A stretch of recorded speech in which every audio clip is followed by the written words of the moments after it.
fucking January at the moment, isn't it? Yeah, fuck you, January. Your tax and your lack of vitamin D, I'm so sick of it. I'm so tired. Speaking of tired, babe. Did you get a break? Yeah, he got a break. Get this man a rosé to keep him going. God bless you, my love. Oh, it's too much fun, isn't it? How much wood would a woodchuck chuck if a woodchuck would? They're waiting. Shouldn't do that, really. He could totally fuck my set completely, couldn't he? Really? Oh, I don't quite like that. Hey, yeah, fuck you, January. Let's crack on. I'm so tired. Do you get that tired? Where if somebody showed you a poster of a missing cat, you'd burst into tears. That's where I'm at, just ready to lose my shit. So this is beautiful, this is perfect. I'm not taking my dress off, by the way, sorry to disappoint. Well, okay, cool. It's all right, apparently, it's all right. No, what's it take? We'll do a little bit about me, get us going, get us rolling, as comedians do, and it is my favourite fucking subject. So I was an ugly child. Give us a cheer if you were an ugly child. The whole bloody room was a hit. Welcome to Vauxhall, indeed. I was an ugly child, so ugly. I was what, if you know when you see a kid and you're like, oh, it's not ugly, unfortunate looking. I think it's a polite way to put it, do you know what I mean? Unfortunate. When you see them and you think, I hope they're funny or clever, because I'm not going to get by on that. They're fucked. That was me. It was an epic mess. Absolute car crash. I was really tiny, really skinny. I had buck teeth. I had big glasses. I was sort of a combination between a goblin and that girl in the ring. That was me. That's where I was at. Oh, by the way, if you didn't cheer, are you essentially saying you were an attractive child? That's fine. Humble brag. Know what you're handling, do you know what I mean? I was a very attractive child, like, that Macaulay Culkin, the kids from Stranger Things, or, Madeleine McCann. Yeah. What? Don't start groaning. We've got 15 minutes left. Alright? She was cute, it's a compliment. It's not mean if it's a fact. She's not in, is she?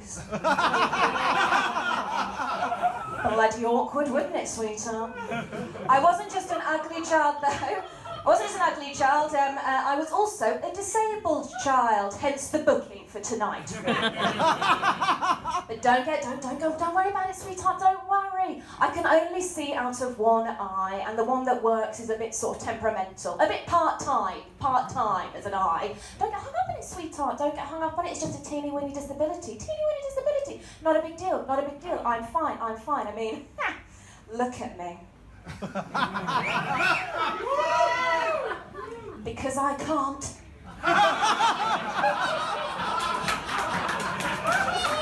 Sorry, that was me. I'm sorry. Would.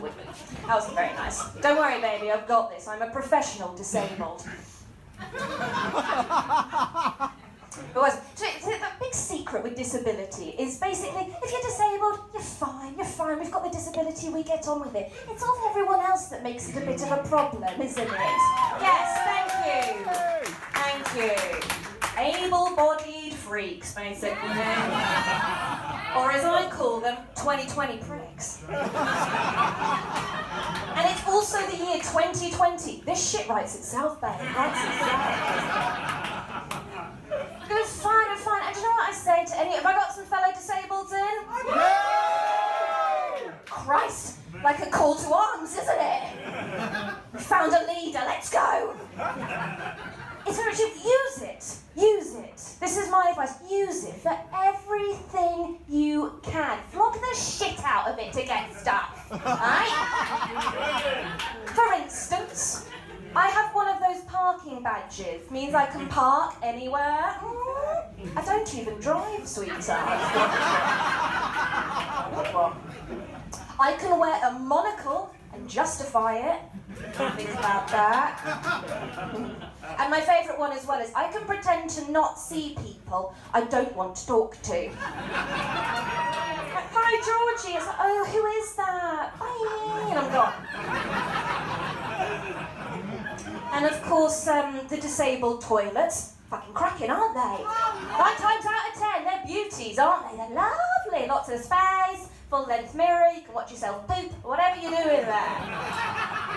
There was such a nice one once at a temp job I had. I had a wank in it. Oh, you know, when in Rome, you know what I mean? I heard a few groans, don't you groan. This world took my eye. It will not take my right to wank where I want.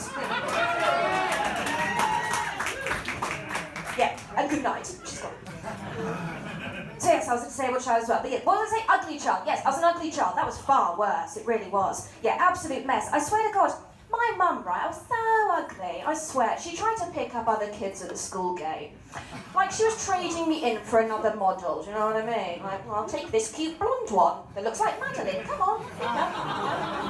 Fuck it, maybe that's where she is. I don't know. My mum's attic.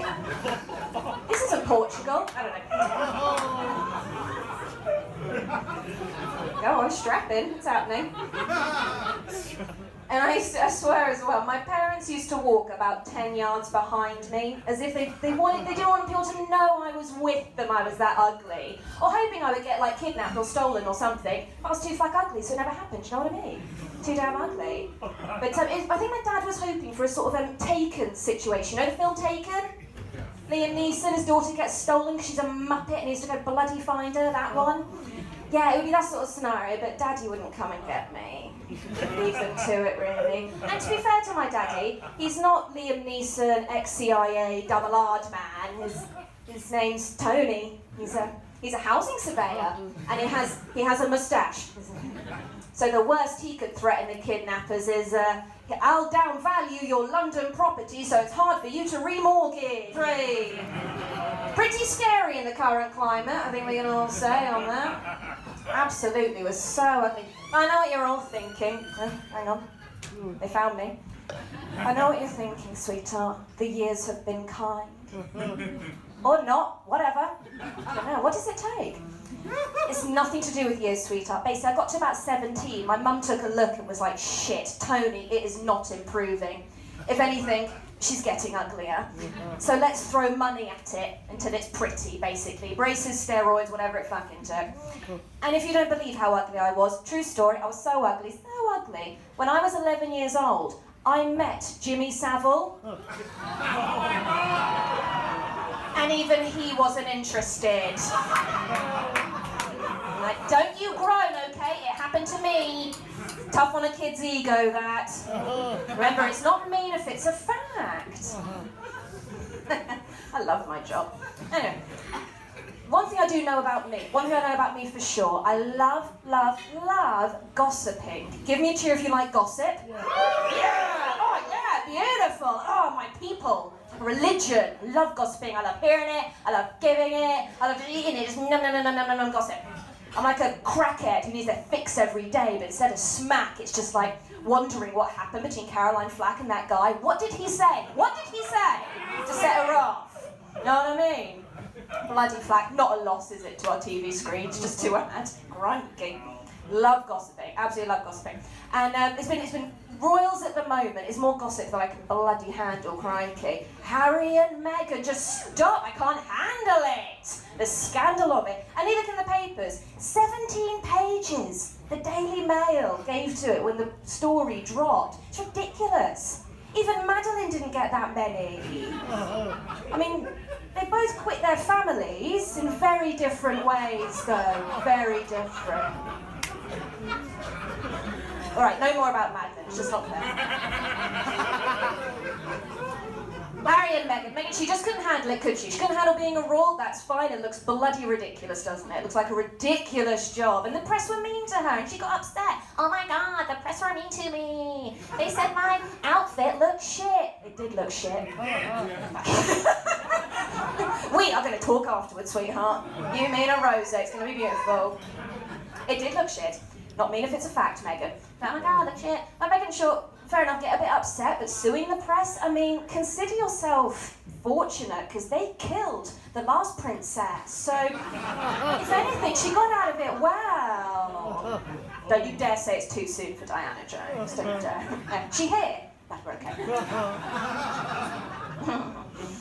One person who is very, very grateful for, I don't know if you know about this, is incredibly grateful for the Harry and Meghan story dropping, was the day before, Zara Tindall, the Queen's great-granddaughter. Did we hear about this? Got done for speeding. Yep, speeding. She lost her licence. She was doing 90 at 70 mile per hour. To be fair, she was just trying to get away from Prince Andrew. So you'd break the speed of sound, wouldn't you? Do you know what I mean? To get away from that guy. There's we'll finish up on this. There's a very good reason that I gossip before anyone starts judging me. It's a very good reason. Okay. So 10 years ago, my one eye stopped working. I was completely blind for a year. Oh,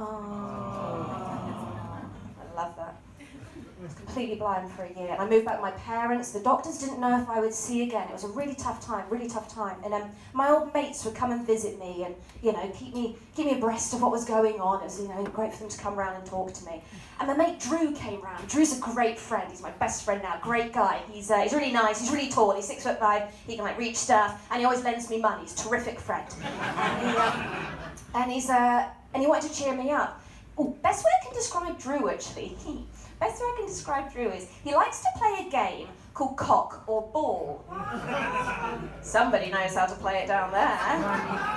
Cock or ball basically is when a lad basically undoes his zipper and shows a bit of his cock or his ball, and you have to guess which it is. Okay. Don't shoot the messenger, by the way, as you know, it's his game. However, Drew, because he's such a nice guy, he came up with his own version of the game for me because I couldn't see. He used to scratch his cock or his ball and then make you sniff his fingers to guess which one. Sweet!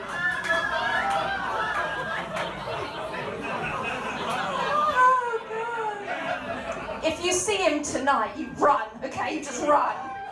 We're coming at you like that. Oh, Drew. And I was really good at it. I got it right every time. The other senses do get stronger. Evidently. That was true. And he wanted to cheer me up, and he'd said all the usual things, all the usual shit, like, you know, everything happens for a reason, little George. You'll laugh about this one day, evidently, sweetheart. And then it hits him, he's like, oh, I know what I can tell her, a bit of bloody gossip. He's like, Georgie, do you remember Steffi that we were at uni with? Yeah, I remember Steffi. Right, Steffi, she had a boyfriend called Dougie, well, she's going to marry him. Even though he slept with her sister, she's still going to marry him, and she's going to make her sister bridesmaid. I nearly came when I heard that. Nummy gossip. It's beautiful. Because nothing, this is from me to you, Vauxhall, nothing will make you feel better when you're blind and your life's shit and you don't know if you'll see again, is hearing about other people's misery. It's what we need to keep us going, I'll finish on one thing. You guys have been an absolute delight. This has been a pleasure. One last thing about gossiping, okay? Bit of advice. You can't gossip about Ariana Grande anymore. Oh, no, man, I hate her.